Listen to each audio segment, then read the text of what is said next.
نئی زندگی کہ اللہ تبارک و تعالیٰ نے حضرت آدم علیہ السلام کی بائیں پسلی سے آدم زندہ ہے اور ان کی بائیں پسلی سے بی بی حوا کو نکال دیا.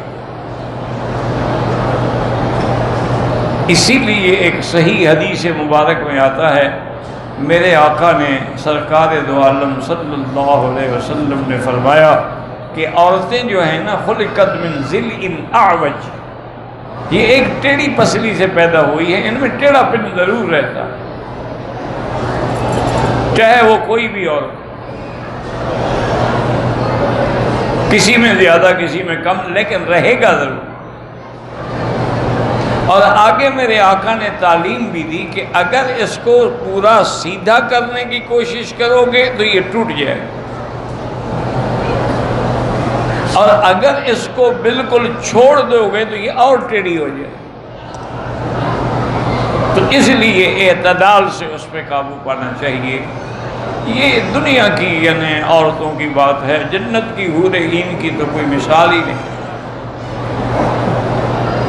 وہ تو اللہ تبارک و تعالیٰ نے ایک نرالی مخلوق پیدا فرمائی ہے. اِنَّا أَنشَأْنَاهُنَّ إِنشَاءً فَجَعَلْنَاهُنَّ أَبْكَارًا. اس کو حور عین کیوں کہا جاتا ہے؟ حور کہتے ہیں کہ آنکھوں کی سفیدی بالکل سفید ہو اور سیاہی بالکل سیاہ ہو، تو یہ کمال حسن ہے، اس لیے اس کو حور کہتے ہیں. عین عینا سے یعنی بڑی آنکھوں والی. اور بعض علماء نے ایک اور قول بھی نقل فرمایا کہ حور جو ہے حیرت سے ہے کہ ان کو دیکھ کے انسان دنگ رہ جائے گا، ان کے حسن کو اور جمال کو دیکھ. اور ان میں اللہ نے ایک اور بھی صفت رکھی ہوگی کہ جب بھی اس کا خامن جس کے حصے میں اللہ اس کو دیں گے، اذا جامعوہن عدنا ابکارن، وہ جب جمع کریں گے پھر وہ باکرہ بن جائیں گے، فارغ ہوں گے تو وہ دوبارہ کنواری ہو جائے گی. یہ بھی اس کی ایک صفت ہو. لیکن دنیا کی عورت جو ہے لا شک کا فی ذالک کہ کتنا بڑا مقام کیوں نہ ہو، اس میں لا شک کیوں ناقصات العقل و ناقصات الدین. حضور نے فرمایا عورت عقل کے اعتبار سے بھی ناقص ہے اور دین کے اعتبار سے بھی.